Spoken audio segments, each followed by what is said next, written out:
Oh, this shit is off the chain. Come on, come here, come a little closer. Don't be afraid, no, I don't wanna hurt you. Killing it, man. This vibe's got me. Show you, don't know, can't talk, let me just show you. Okay, I'm just here to give a special note. There's a bit of sound issues in the first 10 minutes or so. Joey's only been podcasting for 10 years, give him some time to get comfortable. It's a bit annoying, but goes away in no time. You need a little me in your life.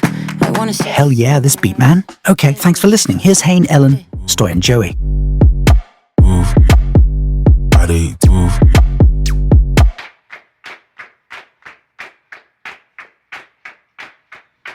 For me, it's really frustrating when friends of mine who are really compassionate people don't get involved politically, because that's where we need people with compassion. The thing about this presidency and why it's so devastating for a lot of people is not just Trump himself. His team of people, I could name names, but I'll just, as an example, Stephen Miller is one of the most dangerous white nationalists, and he's head of policy. This man wants a white America. Your overall logic doesn't make sense. So why am I going to step into your playing field and play your game?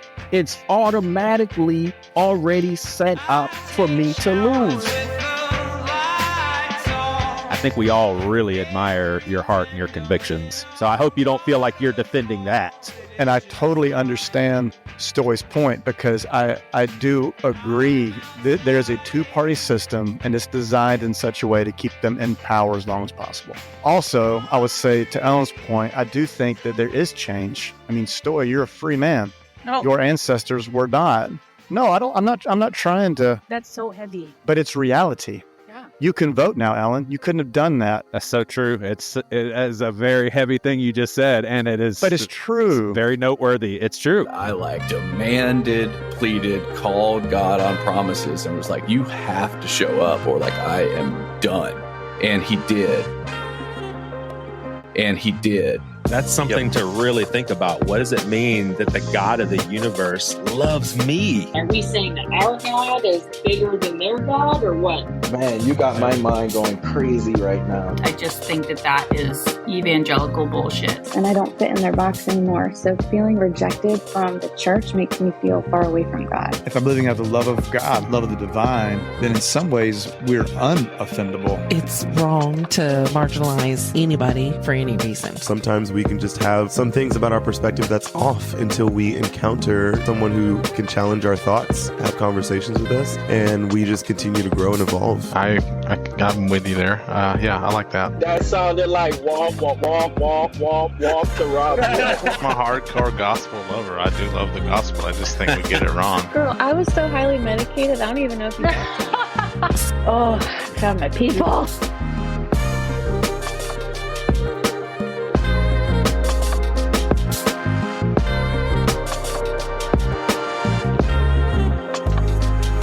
Hey, we're going to welcome to the podcast, everybody.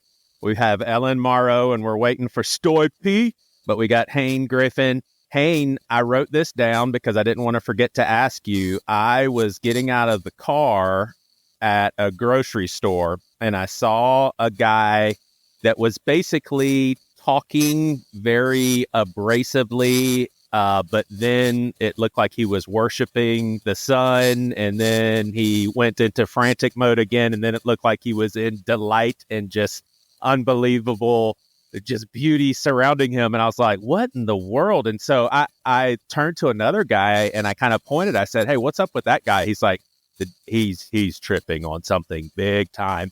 And so I went into the grocery store, got my stuff, came back out to the car, saw the guy doing the same stuff, and then went about my business. And then I thought to myself, I should have called you guys. Obviously not you in Asheville, but shouldn't I have called the fire department or 911 and just say, hey, could he have been unsafe for other people or himself? Or was he going to get into a car? Fine.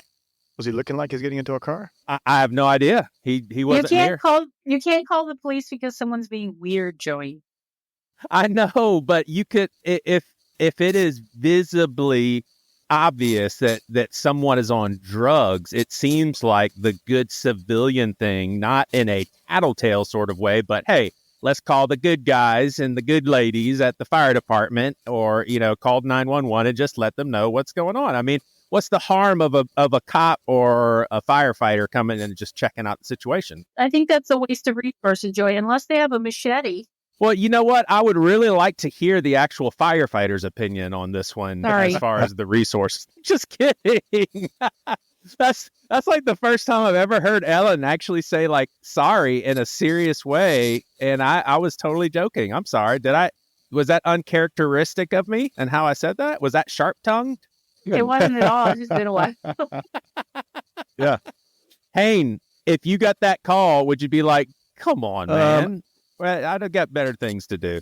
Honestly, if I would have gotten that call at 3 a.m., I've been like, yeah, come on, man. 3 in the afternoon. It's just so situational to me. It's like, was he in a crowded parking lot? Was he getting into a car? Was he in a position where he could get hurt? He could walk out into traffic. I think at that point, it's like, yeah, make a call. You just gotta make a judgment call on it. So normally we don't get called for stuff like that, but we do occasionally. And in those situations, we just show up, and usually it's someone that's just worried. What annoys me is when we get a call and the person that called just leaves. So what that says to me is you really don't care about that person. So we call those folks cell phone heroes. Gotcha. That's right. Cell phone heroes. So they dial 911 and they just leave. And I'm like, come on, if you really cared, you would have hung out in the parking lot with that dude, make sure he didn't hurt himself, didn't walk into traffic, didn't get into a car. And then when we show up. So yeah, I think if I would have showed up and you would have been gone, I've been like, come on, man. But if we showed up and you were there, like genuinely concerned, like, hey, then they'd be like, yeah, man, thanks for calling, and let's see if we can help this dude. So, hey, check out the opposite of that kind of cell phone hero. So I was turning into the church parking lot and got rear-ended, and it was a pretty big impact, and it shook me. I wasn't unconscious, I wasn't hurt or anything like that. But once I was just like, oh shoot, that just happened. The woman who hit me was getting into traffic, to get away, and there was a guy basically in his car at the traffic light, and he basically yelled at me and he said, hey man, did you get her license plate? And I was like, no. And like in such a desperate way, I was like, please help. He said, I got you, man. And so he goes taking after her, and I call 911 and basically tell them about the accident, tell them about this guy. They're like, oh yeah, we're already talking to him on the phone, and we pretty much have pulled the lady over.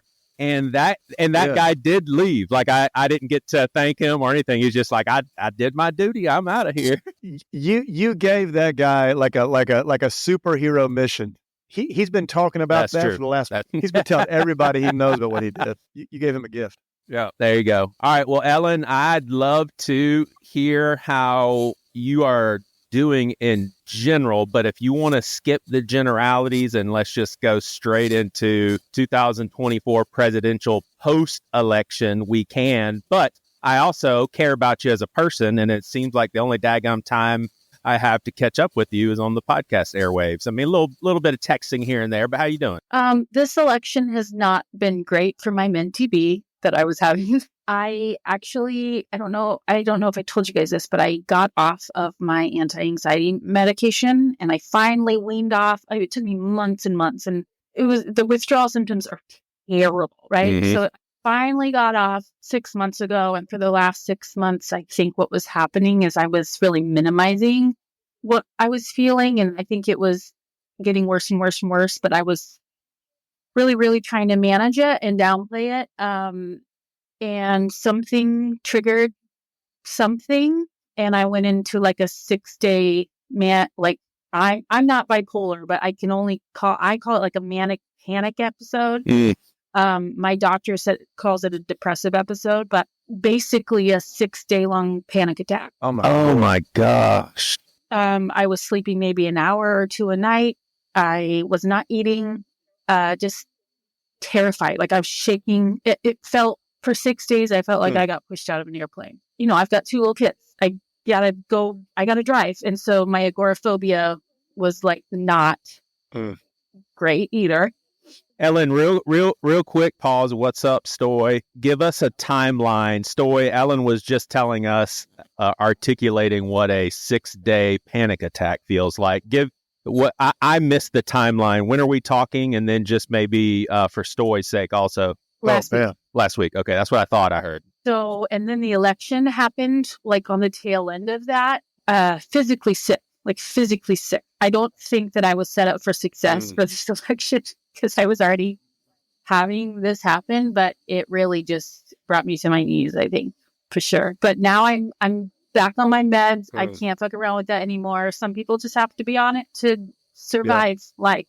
So I'm back on. I'm sorry you went through that. I'm glad to be on the other side of it so quickly is really encouraging as your friend. Was the election stuff the main culprit in sending you to bad places to begin with? I think I was just so surrounded with it. I was intaking a lot of it. And I think that it was like really, really stressing me out. I think what actually triggered it is, I don't know if you remember, but about a year ago, I dropped Louie as I was going down the stairs and I twisted my ankle and he fell on his head on the pavement. What I've been learning is that even though I know logically, my brain knows that he made it and he's fine now, my body still thinks that he died. And so I have a lot of stored trauma in my body and I'm trying to start working through that. But I think that actually was triggered. That's what triggered it. Yeah. So that's a lot, isn't it? Sorry. No. I definitely want to hear stuff like that. Like that interests me big time. Just the psyche, what causes or trigger it. Have you noticed what certain things trigger it more or less, or it's all the same? Well, honestly, it's like it is when I remember that scene in my mind and what happened and the sound that his body made when it hit the pavement. I think about that and it raises my heart rate a little bit, but there's nothing worse than when, like, I can't really watch him play. We have a big trampoline and I can't watch.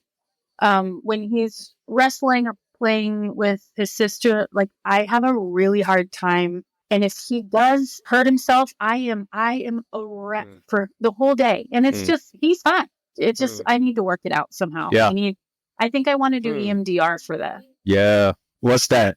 It's a type of therapy. So my therapist, her and I do a lot of talk therapy now. That is how I engage with her mostly. But when I was in my mental health crisis, she's a trauma therapist and that's her go-to. So EMDR, at least the version that I do with her, is my eyes will follow this light that goes back and forth. And it's funny because the first time I did it, I was in a very dark place. And right when it started, I was like, I'll never come back to this lady because I have no idea what sort of kookiness this is, but it certainly isn't going to help me out one bit. And I'll never forget feeling like I don't know how or why, but I don't feel as horrible. I feel horrible, but I don't feel as horrible. Something happened. And so what it does, and Ellen may be able to describe it more. I love to be a little blissfully ignorant of the whole process, but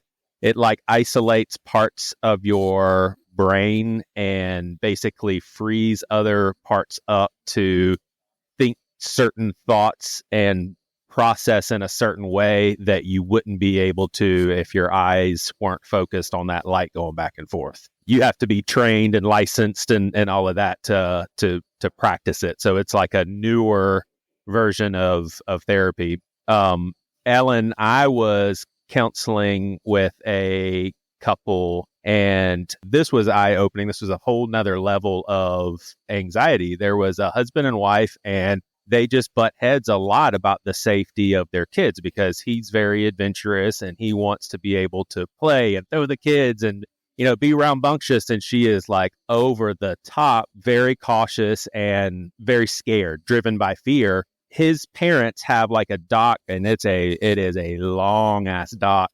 You walk out there and it's beautiful right on the water.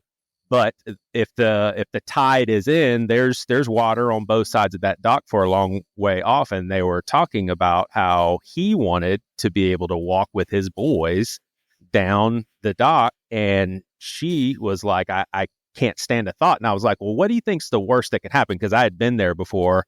And I know that if their kids, the age they were to fall in, you may not even would have to jump right in. You could say, hey, hold on for a second. Let me get you a rope real quick and pull you in. I asked her, I said, what do you think's the worst that could happen? And she was not joking in the slightest, did not bat an eye. She said, I don't think that I will be able to get them back ever. Like in her mind, it was they would be gone. And I that could not compute, but that was her fear. You say that kind of stuff and it's like, I don't relate to it from an experience standpoint, but man, I cannot imagine being like in a panic condition for 6 days. That sounds like a nightmare. Were you able to sleep? It was a nightmare. Well, no, I had to essentially go to urgent care and get some hydroxyzine, which is basically Benadryl, Yeah. It was really helpful. Were you able to like get a good night's rest or just a couple hours a night? Yeah, just 5 or 6 at most, I think. But that was I'm so sorry, Ellen. Fine. So we're on the up and up. I'm wearing look at my hat. Can you see my hat? Oh, nice. I'm wearing my Pacific Northwest hat tonight. It's the best. So, in support of Ellen. That's so sweet, Hayne. That was so thoughtful. Yeah, he wasn't wearing it all day already. I need to go get a hat. I'll be back. Yeah, Stoy, I don't think I have to come right out and say I'm completely heterosexual, and so I'm not coming on to you at all. But you're looking very nice. I like your hair, Stoy. Oh well, thank y'all. Y'all can help me pick out a hat if I can turn this camera around. Ellen, it feels like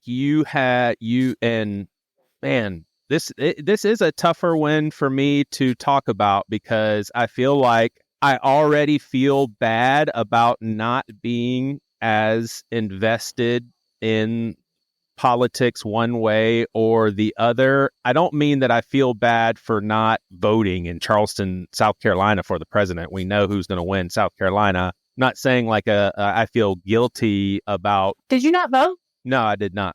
I did not vote. I don't feel bad about that. I feel bad that I'm just so uninvested. And then when I see people so deeply affected, and I would put you in that category, I feel like I would for sure attribute a lot of, and I know there's some people, and it's okay if you're sick of hearing this, but I think that it's still something that is worthwhile to bring up because it is relevant. Like there's a lot of things I don't have to feel because I'm a white straight male. And I get that is part of it.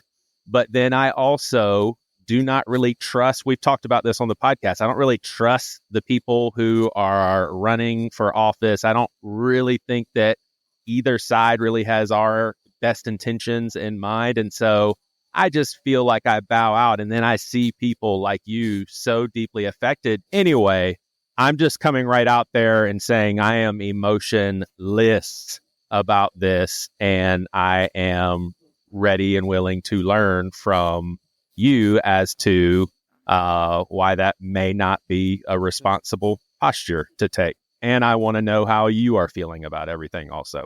I get not wanting to be involved in politics because it stresses some people out or it doesn't interest people.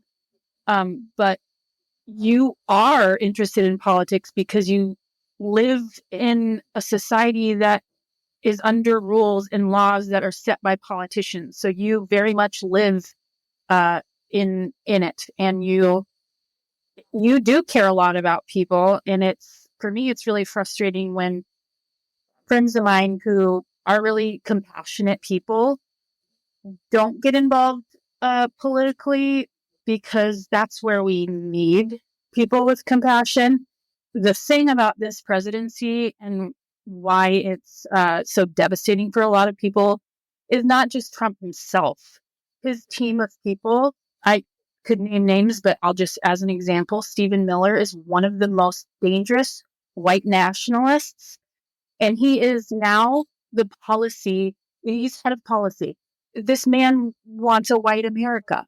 It's not going to get better by just like sitting around and just like not being involved in politics. It took me a really, really long time to understand that it is not people of color's responsibility to teach me how to help them. I have all of the resources and I have all of the privilege, and I need to do that work on my own and with other white women. So I think there's a ton of work to be done. It's our lesson to learn. It's not the marginalized community's lesson to learn at all this election. I think that white women need to reach out to other white women. I think we are the ones that are responsible for reining in the conservative white women, and we need compassionate white men to speak out, and we need them to call out the really, really dangerous white men, you know? I think that's a great point. I want to kind of mirror what Joey said about why he's kind of disconnected. I'm very disconnected when it comes to politics, and I mean, there's a plethora of reasons why, but mainly I see that there's a pattern of the system that we're in. Is it always goes down a certain pattern. If you're good with real recognizing patterns, then you would see it too. You would also recognize that nothing's gonna ever change in this system. If we take the whole thing in and just rearrange how things are organized, the people that are in charge, and that, like, you can't change a system where the people in charge are the corrupted ones. You think you're making a difference. This is just my opinion, Ellen. I mean, you have some very strong points, and I mean, certain things I never even looked at it the way that you're looking at it, and never had to, because I don't think I'm a white woman. I know you're not a white. I'm not. Thank you. Just I mean, no, your perspective. Stoy was almost sure. He was. I was almost there, but her perspective is like, it's a very broad perspective to have, and to be able to look at it from that viewpoint and say, hey, I'm looking at myself. I'm putting the responsibility on myself. And you also have to look at the market that you're in. You're very small. You're a very small fish in the ocean.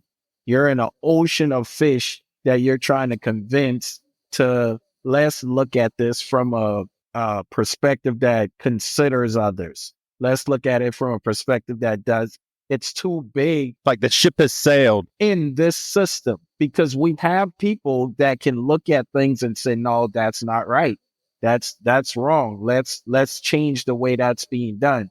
But if we're trying to do that in the current system that we're in, it's not going to happen, because it's designed. All of the politicians that are coming up, no matter what their narrative is, once they get to a certain level, they have to abide by certain rules that were set during a time where people weren't trying to be even. They weren't trying to be balanced. So I don't know how we expect that change to come like this. Yeah, and our go-to example, for good reason, is MLK. And hearing what you're saying and then thinking about Martin Luther King, would he be an example of what you're saying as to why he was so influential? Because he wasn't trying to work within the system. He was basically saying exactly what he felt God had impressed on his heart to speak, and he wasn't abiding by anybody's wishes on either side of the politics. Whereas if he would have entered in from the political entryway and worked himself up to presidency, then he's part of the system. Stoy, would that track with you? Does that even make sense, what I'm asking? No, you make perfect sense. What if he would have came in through the political system, then that would already abbreviate the things that he can say. Okay. Abbreviate the things that he can do. So the way being radical, you would say, or being outside of the system, it allows you that freedom. It allows you to be like a free agent, like a freelancer, to not have to say, okay, I'm Democrat or I'm Republican, and here are our overall goals, and the people going to support me if I believe this one. Then you got lobbyists that's saying, hey, I want this to go into play. I want this to go into play. When you're independent, or I wouldn't even say independent, because they play a role in things too. When you just don't go that route, you will make a bigger impact in the popularity of who you are as a candidate if you're running like that, but they will never that will never make it. I want to hear what Ellen and or Hayne have to say with what's been said so far. I do think systems change, but I think what we often want for a system is for it, using a metaphor like a boat, we want it to turn like a jet ski. This is an ocean liner, man. Like just thinking about the different stages of liberalism. So there's classical liberalism, then we moved into welfare liberalism, moving now into open and neoliberalism. And who knows what the fourth stage will look like. And those stages brought about different things. Usually what kicks those stages of where we see big change is great suffering. So it comes after a world war. It comes after the Great Depression. That's where we tend to see things start to shift. Cold War. I do believe in change. I think that it happens slowly. I'm always fearful of what is going to kick us into the next change. And that's usually something that's going to involve some sort of suffering, whether that's economic, whether that's what war brings. War brings about economic suffering. It also brings about physical suffering. I don't know where this ship is going. I can tell you that the results that I was out of 10, I voted early. The result that we got was not the result that I wanted. I also feel like I have to be honest that a lot of the media, a lot of what's going out there, I just never know how bad it really is. And I try to do all the research that I can, but I know that media wants one thing, and that's to sell advertising dollars. And they will say whatever they can want to say to terrify everybody on both sides, because we are a culture that is addicted to the myth of negative intimacy, and we're just consumed with negativity. Roar has a beautiful quote: negative thinking's like Velcro, positive thinking's like Teflon. People are addicted to fear. They're addicted to the negative. So moving forward, I totally understand Ellen's point, and I agree. I think that it does matter. I voted.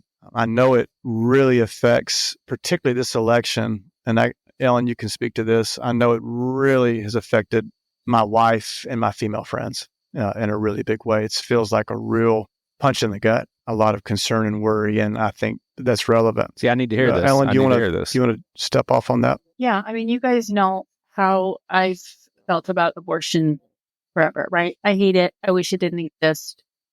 However, it's so nuanced, and I've come a long way, and I've learned a lot. So I know a lot of women are really focused on that. But if you even zoom out from abortion, there are things that are about to be put in place that I don't think even conservatives have really thought through. And if they have, then that's fucked up. Because one of the many policies that they want to roll out is they want to get rid of no-fault divorce. Do you know what that means? Basically, a husband and or wife could peace out with zero financial responsibilities one way or another. It's more like if I decided I wanted to get divorced from Cole right now, I can do that, right? We just decide, let's get divorced, I'll file, blah, blah, blah. Well, soon I would not be allowed to get divorced until I can prove physical assault, like prove abuse. And so because the conservative Christian world often doesn't even believe in marital rape, we are about to go into a situation where women are even more at risk because they won't. Are we?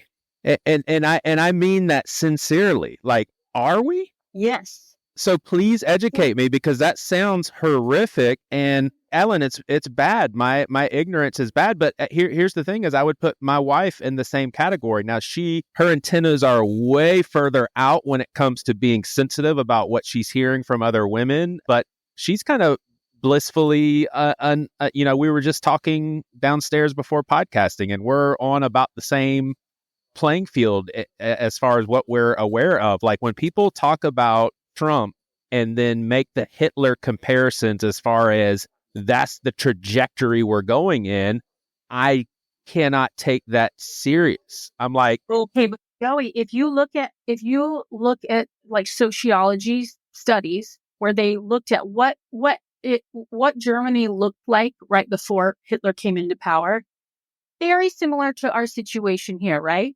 And you know what put Hitler into power ultimately? It was the economy. The economy was bad. And so we've handed over power to someone who has told us who he is. He has his team of people have told us what they want to do. And unfortunately, this idea of like, no, hell, I'm going to do that. People are banking on the fact that they're really not going to do that, but they 100% are going to, because that's the whole point of them been trying to take power. I want you to look at guys like Stephen Miller. Very, very dangerous. They're going to, the LGBTQ folks won't be allowed in the military, which my husband was like, well, that's kind of great. Then you could just pretend to be gay and not get drafted. And I was like, no, Cole, you'd have to prove you were gay. Hayne, do you have those sorts of fears? Us turning into Nazi Germany, like, is that something that I don't? I don't. I understand Ellen's fears, and they're definitely merited. I don't have those fears. Right. Why so sure that we're going to Well, how are you so sure we're going to go down? Because of what they have promised. But they promised a shit ton of that last time, and they didn't pull it off. They pulled some things off, but there's a lot of stuff they didn't pull off.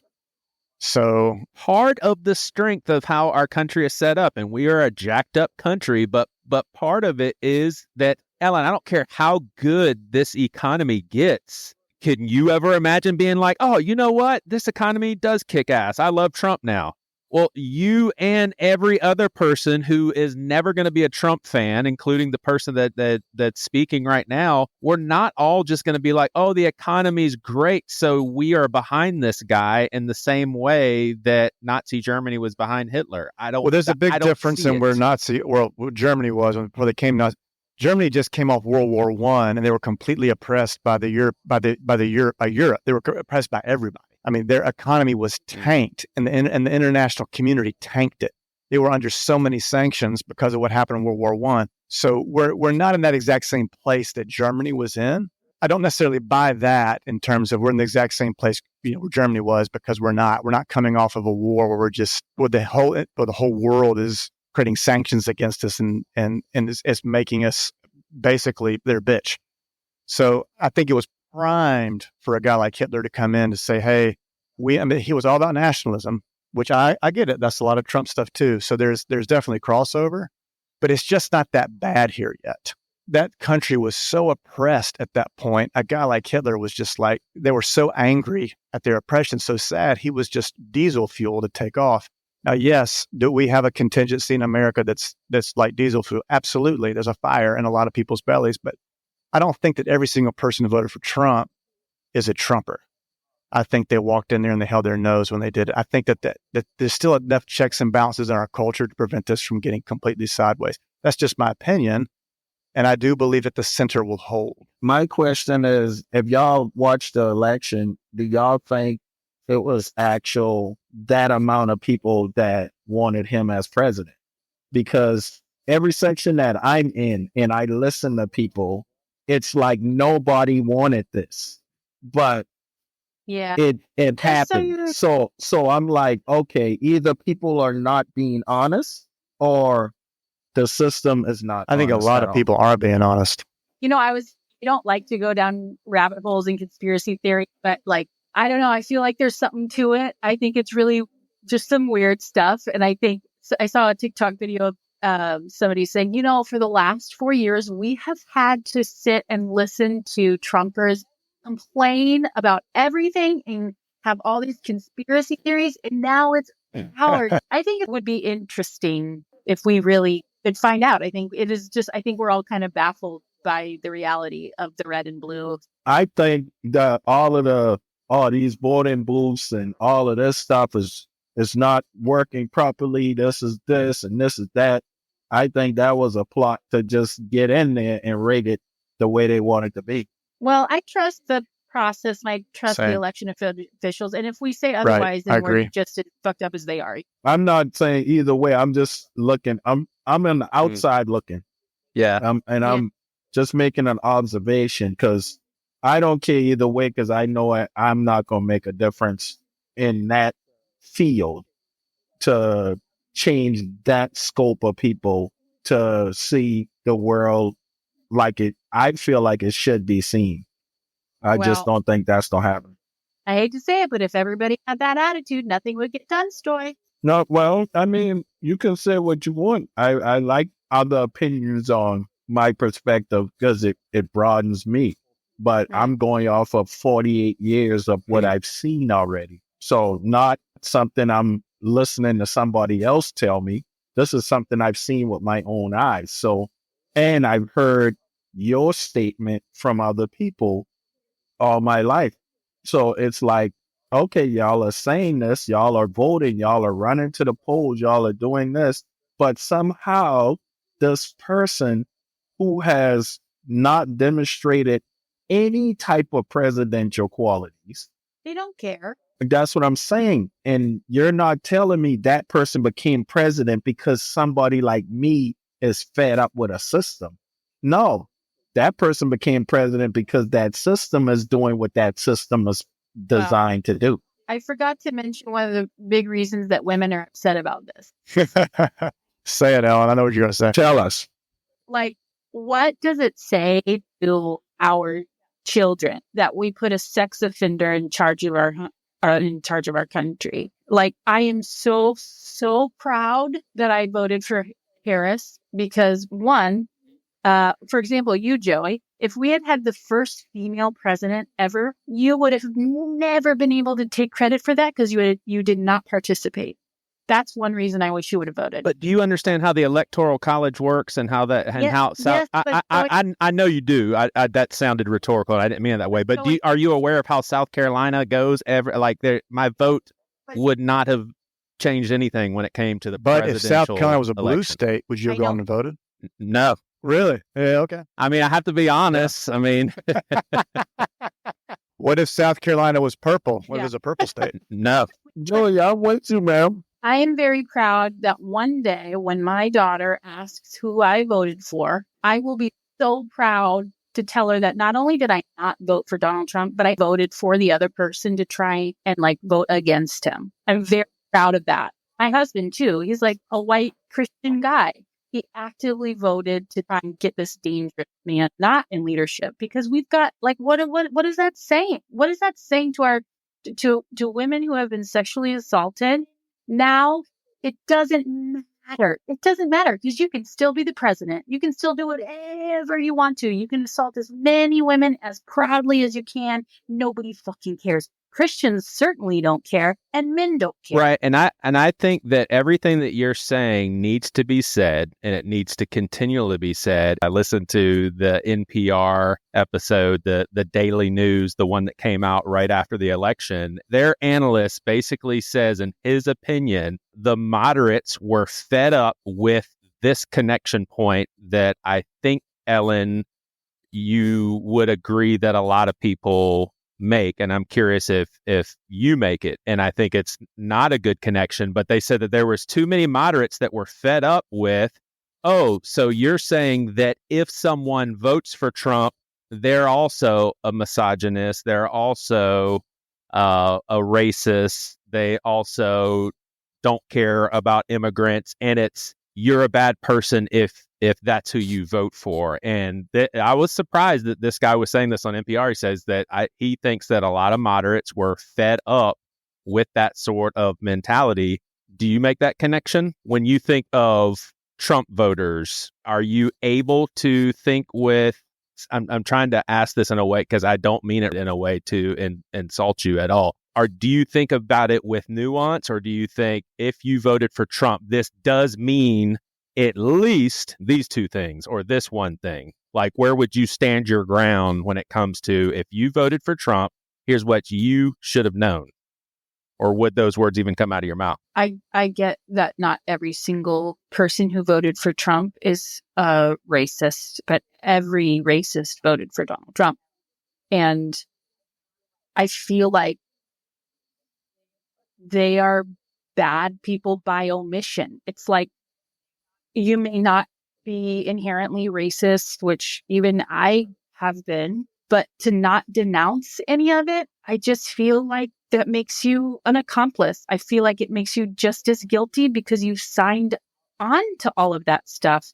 So I feel like people have to bear responsibility for that. How would you feel if, and this is a real thought experiment, if you stumbled into this podcast studio and found out that me, Hayne, or Stoy voted for Trump? How would you engage in that? Would you be like, you know what? I don't think I can have a debate about this when I know that's where you put your vote. Oh, no, I would 100% debate about it. If it was our relationship now, I would be very pissed at you guys. If it was 3 guys that I didn't know very well, I would explain to them how heartbreaking it is and how sad it makes me and what the consequences are. Is it fair to say, and I'm probably, this isn't my personal, because I know we've talked some about abortion in the past, and I'm tracking with you, Alan. I'm probably in a very similar spot. But the other side would say, well, you voted for a murderer. You voted for someone that supports the killing of children. I can't tell you how many times people have said, you can't be a Christian and vote for her. Sure. I get it. I totally get it.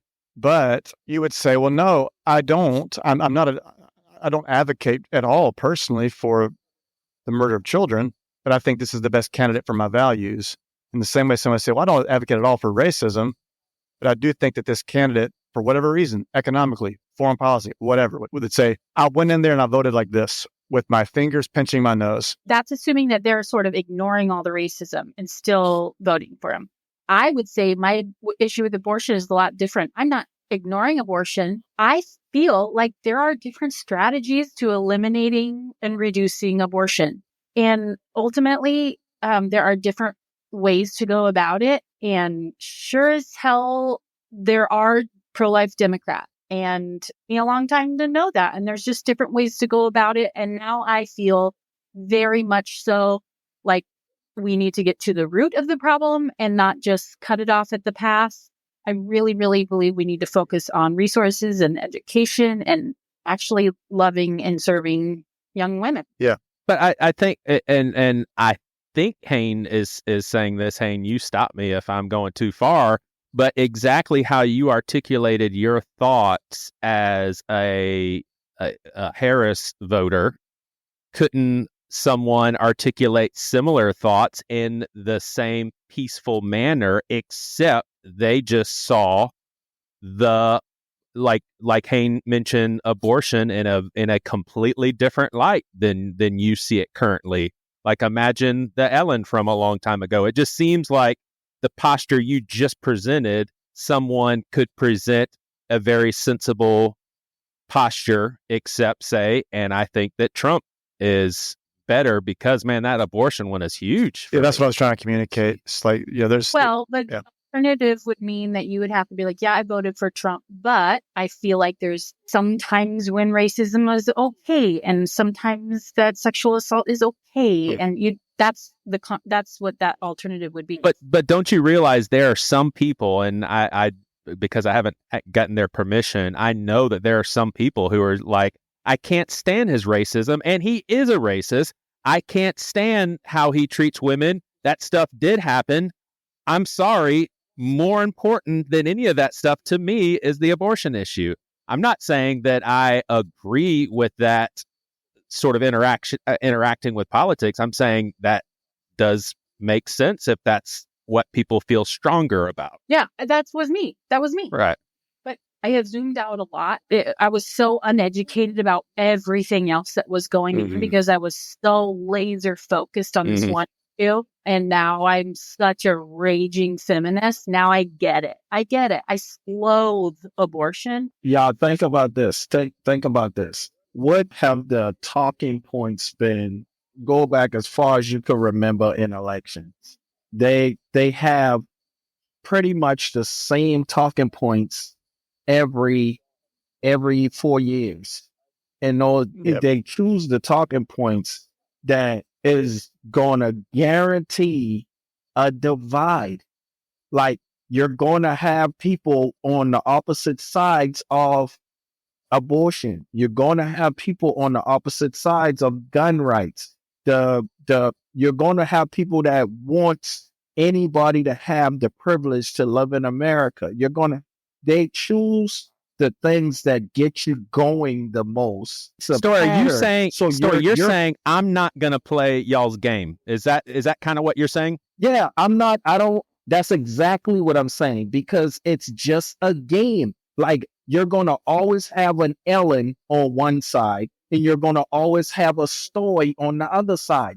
Always. You're not going to get 100% of the people to ever agree on these points that they're choosing to divide people on. It's designed for a divide. As long as you don't realize that, you're going to continue to think your vote is making a difference. It's not, because you're going to equal the points that are there are going to always have somebody that comes up that thinks the opposite of you because of the way we live our lives. If we live our lives exactly the same. You may not think so, but it's been exactly the same for hundreds of years. So when we get a Ellen to come on the other side, you were a Republican. When you get a Ellen to come to the Democrat, trust me, there's a Democrat going to the Republican. Like it's because of how the system is. And until you see that, you're going to continue to think that you're going to make a difference, and you're not, because you're still arguing the same point that my mama was arguing when she was 25 and she just turned 78. But the difference, Stoy, is that I now, as a white woman, I want to be a part of the solution. And I don't think that's a bad thing. And I'm not saying it's bad. It's a great thing. But you're so, look how many years in that we're in. Look how old you are. Look how old you are right now. How long did it take for you to get to where you're at? Now imagine somebody just 2 points more stubborn than you are. And so that's going to take another 30 years for that person to be convinced. All the while, they already raised a child to be 30 to think just like them as well. So it's a system that's designed to stay the way that it is. I get that your point is, what's the point? I get it. No, it's not what's the point. It's understanding that it's a pattern. I know that. I know how politics work. I know all this stuff. You know what insanity is too? Insanity is doing the same thing over and over, expecting a different result. That if you continue to think you're gonna get a different result using the same system, it won't Stoy, like, is it kind of is this a part of your piece? Like, when you think about how you interact with politics and your disengagement, would you say, hey, that part of this is my piece because I'm observing things haven't changed since I was a little kid, since my mom was raising me.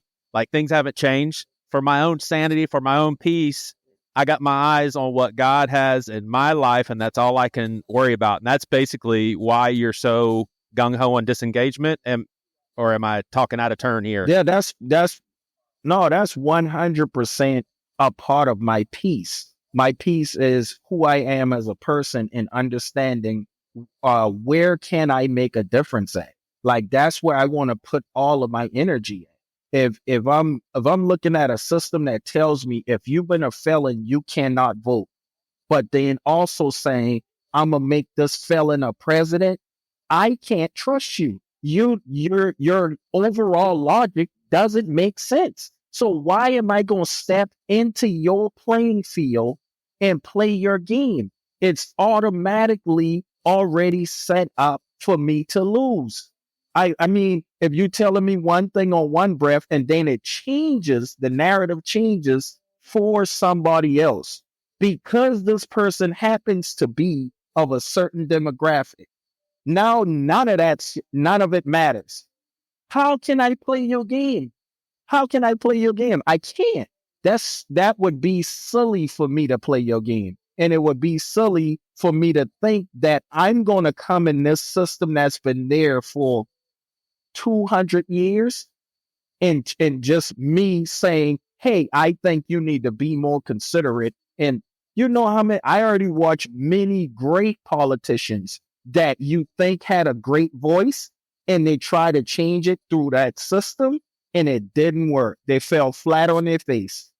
And here we are now saying the same thing that we've been saying 4 years ago, saying the same thing we've been saying 8 years ago. And matter of fact, 8 years ago, the same person was president.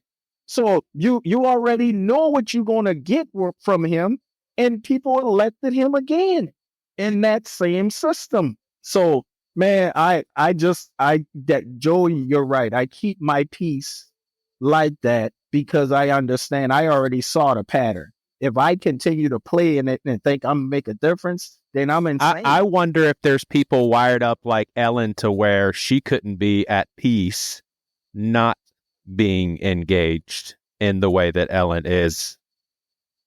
Like just different wiring. Well, I mean, if she's at peace doing what she's doing, I wouldn't knock her.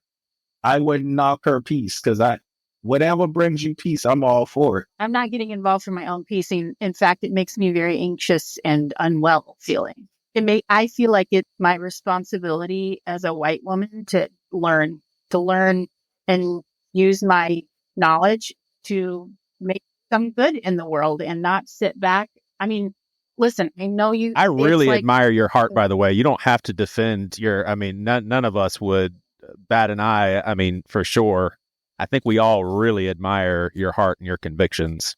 So I hope you don't feel like you're defending that. Thanks, Joe. No. Things do change. Like I was 5 years old when women were allowed to take out bank loans without a man's signature and they could open up their own business, I was 5. This was not that long ago.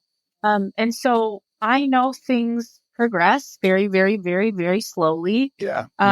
But I'll tell you what, those things will change because everybody sat home and didn't vote and said, nah, it's just the system's broken.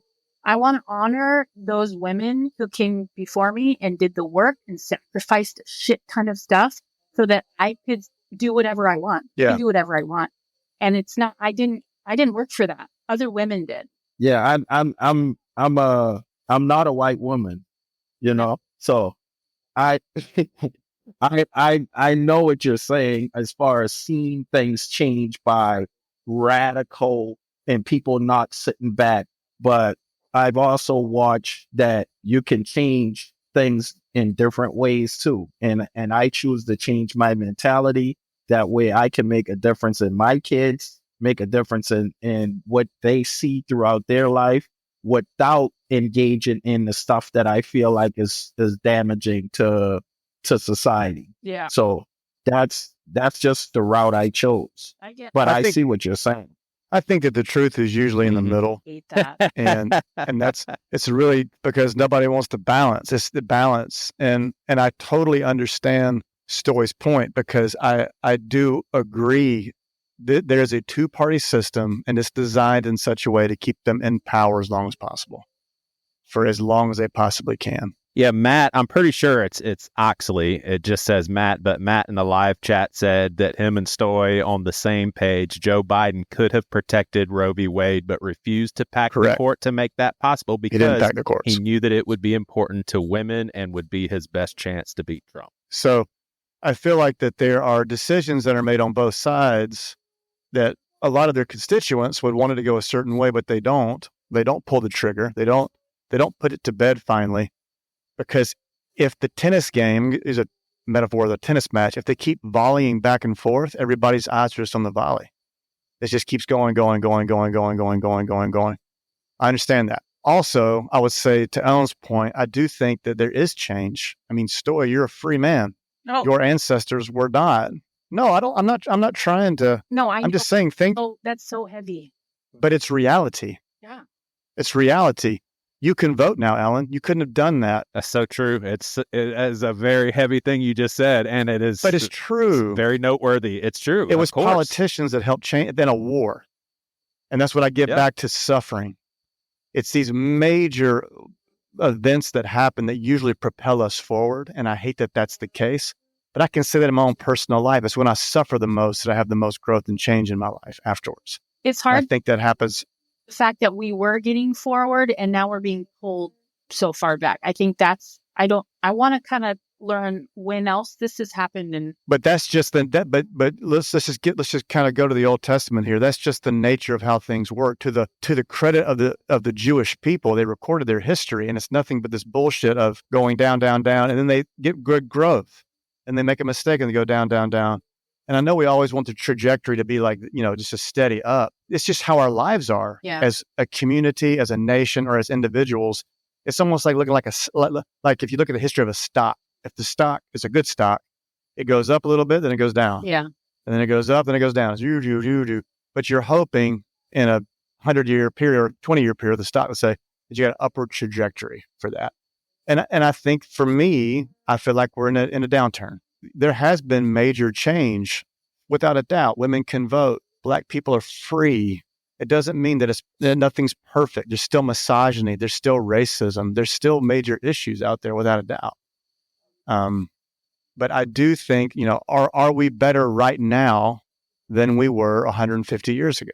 Wow. I think the answer is sure, but it's an ocean liner. It takes a long time to turn this thing. I just want to make sure, as comfortable, privileged white people, that we do not just, well, if we don't see racism, it must not be that bad. I don't want us to get into that. I want us to keep our eyes open, because people are going to be hurt and they're going to be hurting.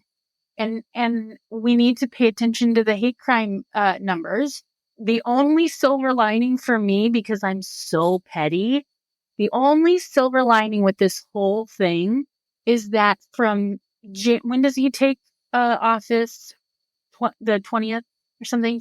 Yep, January. From that day forward, you better believe I'm going to be holding all of my conservative friends and family accountable for every fucking little thing, because that is what they voted for.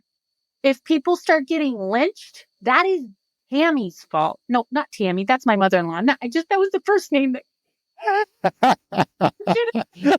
should have said Diane, or, oh, sorry, Tammy, if you're listening to this. Well, there was a lynching about 3 months ago. And see, these are things that people just don't know, because it doesn't affect you. It's not a big deal to most people, but I'm talking about mass lynchings. I'm not talking about like just a one-off murder. I mean, is that going to be coming back? Like, is that going to become a popular thing? I lynching? Sure as hell hope not. But I'm just saying, yeah, I agree. What Donald Trump and his white supremacist group of what are we calling them? Minions. They have emboldened and empowered white supremacists. They're also a minority, like a huge minority. Let me tell y'all, me and my cousin had a discussion about when Barack Obama became president, and he was like saying, man, cause I think they're gonna try to assassinate him. And I was like, I just don't see that kind of world anymore, because there is enough freedom to fight back. Like during the time when there were lynching and those type of things, like people were afraid to even fight back, and let alone fight back, have the means to fight back. So the fight that would come back from the things that used to happen, I just don't see that regularly becoming the world that we live in anymore. Not saying it wouldn't happen. I'm just saying it's not going to be 1956. I hope not. Well, we will definitely have Ellen on the podcast airwaves to remind us every time something does happen. And I want you to tell Joey Svendsen, I told you so, because honestly, I feel like I am not fearful of these things, and you're my friend, and I am ready for it. I hope I'm right and you're wrong, and obviously you hope the same thing. So hopeful that I'm wrong, but you know what makes white supremacists more dangerous? Giving them kind of free reign and a pat on the back. I don't want to watch. I want to actively be talking about it. Sure. I'm with you, and I want to talk with you. Yeah. We can have this conversation all the time. I agree with you. I agree with what you're saying. I just choose a different route to fight this war. Well, the black man, I have different routes, my dude. It feels like a real sense of just misogyny that you had this woman who was capable, she was confident, and she was beaten by a convicted felon. And I will also blame Joe Biden for that. Joe Biden should have stepped down a shit ton earlier than he did, and given her a decent chance. I think a lot of the loss is Joe Biden's fault. No, not at all. I don't believe that one Hey, bit. you don't vote. You don't have an opinion right now. Yeah, I do have an opinion. I am a independent thinker. I do have an opinion. I didn't mean that in a mean way. I just busting your balls for not voting. No, I'm just saying that if you needed Joe Biden to step down as a presidential candidate to think that would have made a difference as well, then you're not understanding the scope of what you're looking at either. Because Yeah, let me finish. Let me finish.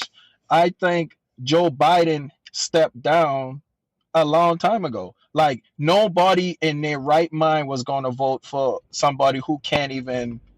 So I would push back on that and say I agree with you. He did step down a long time ago, but you and I are more critical thinkers, and we can see that the majority of the public can't. They just don't. They just don't think on that level. Yeah, and the people that you're talking about were already going to vote the way that they were going to vote because they weren't voting for Biden anyways. So the people that were gonna vote for Joe Biden definitely voted for Kamala Harris, and the people who weren't going to vote for Joe Biden, they weren't going to vote for Kamala Harris because they have that certain mindset. They don't have a mindset like you or I that is able to think critically and say, you know what, this is not a good person. I'll just speak from personal experience. I know quite a few people that said, I will not vote for Biden because I don't think he's fit. He's not mentally fit, but they did vote for Harris once he stepped down. I know a lot of people that wouldn't vote for Harris because of her pro-Israel loyalty. Yeah. See, we could do this all day. Yeah, y'all don't understand. It's all about the divide. That's it. It's about me being on one side and you being on the other side. Now that we're politicking right now. This is politics in this conversation. Yeah, come on. We are politicking right now because we're on different sides. I am going to start a monthly meetup in my community. It is a white woman only group. It's whites only. A racist group, okay. Yep, white women only. And the premise is it is up to us to do the work. I want a place where white women can sort this out and we can discuss things, and conservative white women can come and we can argue and debate, and people of color do not have to take the brunt of that, and they don't have to listen to any of it. And hey, yeah, and as your friend, just don't put that on writing anywhere. We understand your heart and we hear you, but don't put in print anywhere, white women only. Just don't put that anywhere.